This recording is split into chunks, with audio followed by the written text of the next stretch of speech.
qizlar bizda bunaqa pechonlarimiz kilolab ham sotiladi. Hozir klientkamiz olib ketyaptilar. Mana shu turishi, mana bu kunjutli pechonimiz 200 ming. Bu dietический qizlar вообще mazasi zo'r. Bu olchaligimiz. Bu nech pul bo'ldi? 2 kilo 300 ming bo'ldi. 2 kilosi 300 ming bo'ldi. Bu 2 kilo ekan, bu 1 kilo.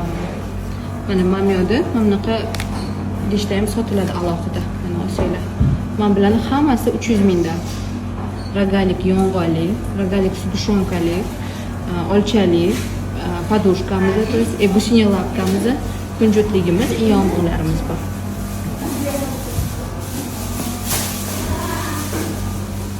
Men sevimli mana tortlarim. Mangoligini вообще yaxshi ko'raman, и dubayskiy ham. Dubayskiy bitta qopda klubnika yo'q umuman qolmagan. Hozir svejiy qilib chiqarishadi yana. Mamyoda fistashковый медовикimiz bor и klassический медовик. Вообще mazasi zo'r, yeb ko'ringlar. 35 ming kusoga, buni